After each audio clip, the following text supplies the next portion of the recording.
Welcome to Motivational Humanity. You are not alone. Can I ask you something honest? When was the last time you finished something? A meal you cooked, a conversation you had, a day you lived, and thought to yourself, that was enough. I was enough. See, not, I could have done that better. Not, I should have said something different. Not, why did I let that slip? Just say enough. For so many women, that feeling is like a distant memory. Or maybe it never existed at all. And I want to talk about why. Because the reason isn't laziness or low standards or not caring enough. The reason is perfectionism. And I want you to know something before we go any further. Perfectionism has nothing to do with wanting things to be good. It has everything to do with fear.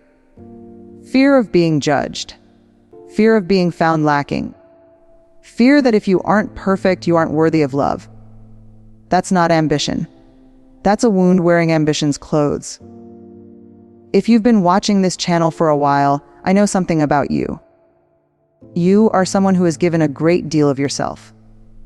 To your family, to your work, to the people who needed you. You were the one who remembered everyone's birthdays, who held things together when they fell apart, who smiled through your own exhaustion because someone else needed you more. You are in many ways remarkable. And yet, there's a quiet voice that follows you around. It shows up when you look in the mirror. It shows up after a difficult conversation with your adult child, or when a friendship starts to drift, or when you wake up at 3 a.m. running through a moment from 20 years ago that no one else even remembers. That voice says you didn't do enough. You weren't enough. You should have known better. If that voice sounds familiar, I want you to take a breath with me right now. Because today, we are going to look at that voice clearly, where it came from, what it's doing to you, and most importantly, how you can begin to loosen its grip on your peace. This is not about lowering your standards. This is not about giving up or settling. This is about understanding that the version of you that exists right now, imperfect, complicated, still growing, is not a rough draft. She is the whole story. Here is something most people don't know about perfectionism. It begins in childhood, and it begins as a survival strategy. Psychologists have studied this for decades. Dr. Brené Brown, whose research on shame and vulnerability I deeply admire, describes perfectionism as a shield, something we pick up early in life when we learn that our worth is conditional. That love, approval, and belonging are things we earn through performance. Maybe you grew up in a home where praise was rare and criticism was common. Maybe you had a parent who was hard to please, or who expressed love through high expectations. Maybe you learned very early that when you were perfect, when the house was clean, when the grades were good, when you were quiet and helpful and pleasant, things felt safer. And so your nervous system made a very logical decision. Keep performing. Keep improving. Don't let them find the flaws. That strategy may have protected you then. But you are not a child anymore. And what protected you at 8 years old is exhausting you at 65. This is not a character flaw. This is a nervous system doing exactly what it was trained to do. Understanding that, really understanding it, is the beginning of compassion for yourself. I want to introduce you to a concept that changed how I understand this pattern entirely. Psychologist June Price Tangney spent years distinguishing between two emotions that look similar, but work very differently, guilt and shame. And guilt says, I did something bad. A shame says, I am something bad. Guilt, believe it or not, is healthy. It motivates us to repair, to reconnect, to do better. It's specific and it passes. Shame, on the other hand, doesn't pass. It hides, it accumulates. And it fuels perfectionism in a particularly cruel way. Because perfectionism becomes the attempt to keep shame from ever surfacing.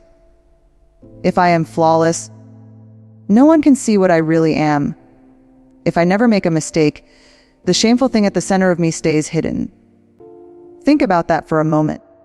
Think about all the energy, all the years, spent managing the surface so that no one gets close enough to see the inside. I knew a woman named Miriam. She was the kind of person everyone admired. Her home was always immaculate. Her children were always well dressed.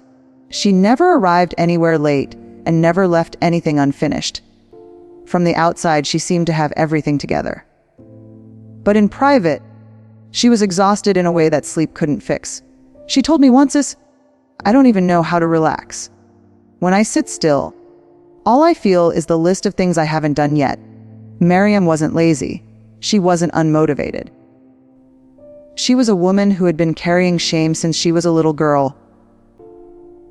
Shame that told her she was never quite enough.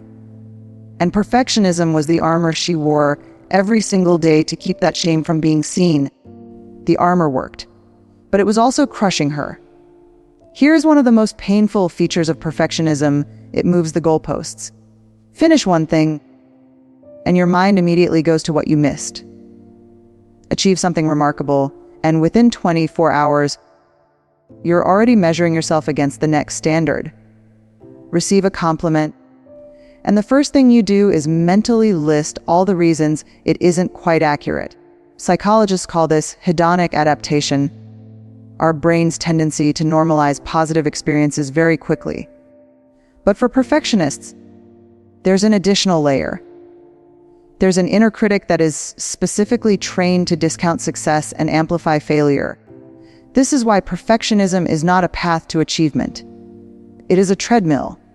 You can run harder and harder and never actually arrive anywhere that feels like rest. Think about the women you know who seem to have accomplished everything, raised their families, built their careers, maintained their homes, supported their communities, and yet they still feel like they are behind. Like there is something fundamental they missed or got wrong. That feeling isn't coming from reality. It is coming from a belief planted long ago that their value is always conditional, always one more effort away. Carl Jung wrote about what he called the shadow, the parts of ourselves we hide and deny. For perfectionists, the shadow is the belief that the real you, without the performance, is unlovable. And the tragedy is that the performance, all that effort, all that striving, prevents the real connection and rest that would actually heal that belief. You cannot love yourself while you are constantly auditioning to be loved. Let's talk about the price, because it is real and it is high. Perfectionism costs you presence. When you are at the dinner table, but mentally rewriting a conversation from 3 days ago, you are not at the dinner table.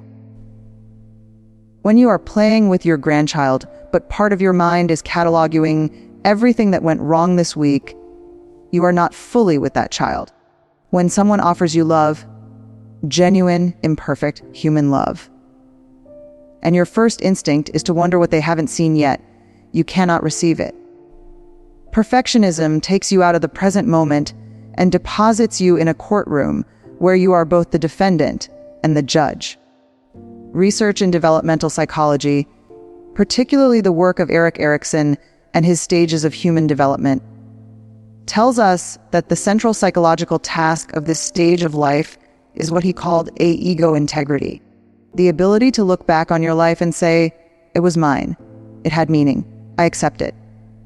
The opposite of ego integrity, he said, is despair, a feeling of bitter regret about how things could have been different, what you could have done better, what you wasted. Perfectionism feeds despair. It tells you that everything that happened was a failure you could have avoided if you had just done better. But here is what I know, and what I want you to hold: imperfect moments, honestly lived, are what a full life is made of. There are no perfect lives. There are only real ones. The grandchildren who love you, they don't love your flawless performance. They love the sound of your laugh. They love the way you make them feel safe. They love the you that exists beneath all the striving. And that you, she has been there all along. I want to be clear about something. I am not asking you to stop caring. I am not asking you to do poor work or be indifferent or abandon your values. What I am asking you to consider is this: what if good enough is not the language of laziness, but the language of wisdom. Psychologist Donald Winnicott introduced a concept called the good enough mother, and the idea is revolutionary. He said that children don't need a perfect parent. In fact, a perfect parent would be harmful because it would rob the child of the experience of navigating disappointment, repair, and resilience.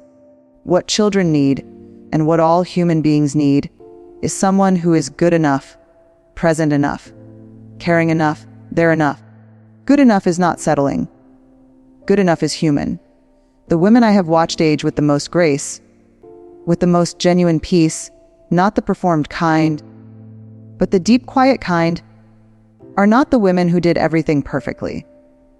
They are the women who learned at some point to extend to themselves the same compassion they freely gave to everyone else. They learned to say, I did what I could with what I had and what I knew at the time, and that was real, and that was enough. That is not defeat. That is the most courageous thing a person can say. Here's a practical place to start. The next time that inner critic appears with its familiar verdict. You should have done better. You missed something. You fell short. Try asking it a single question. Would I say this to someone I love? Just that. Would I say this to my daughter, my sister, my closest friend? If the answer is no, then that voice is not wisdom. It is a habit. And habits, even lifelong ones, can be interrupted. You have lived a full and complicated life. You have loved people who were difficult to love. You have shown up when you were exhausted. You have survived losses that reshaped you. You have started over more times than you were given credit for. And through all of it, you kept going. That is not a woman who failed. That is a woman who lived. Perfectionism will tell you that none of it counted because it wasn't done perfectly. But I want to offer you a different story. A truer one. You were never meant to be perfect. You were meant to be real. Real love, real effort, real presence, real growth. Messy and imperfect and completely, irreversibly, beautifully yours. The peace you are looking for is not on the other side of one more achievement, one more improvement, one more version of yourself that finally meets the standard. The peace is here. It has always been here, waiting beneath all the striving, patient as a river. You get to put the armor down. Not because you've earned the right. Not because you've finally done enough. Not because someone gave you permission. But because you are a human being, and human beings deserve rest. You deserve rest. The woman you are today, with her wisdom, her scars, her unfinished edges. She is not a work in progress. She is a work of art. And it is time you let yourself see her clearly. Now I want to hear from you. So many women watch this channel and carry these words quietly. But today, I want to invite you to do something different, something small but powerful. If something in this video touched you, if there was a moment where you thought, yes, that is me, I want you to write this phrase in the comments below. As I am reclaiming my peace, those 4 words are a declaration. They are you saying, I choose myself. I choose rest. I choose to be done with the armor. Write it below. And as you do, know that you are not alone. There are women all over the world, women who have carried these same heavy expectations, this same quiet exhaustion, writing those same words right alongside you. You are not alone in this. And if this video helped you, please share it with a woman in your life who needs to hear it. Sometimes the greatest gift we can give someone is a voice that says, you are enough. Exactly as you are. Thank you for spending this time with me. I'll see you in the next one.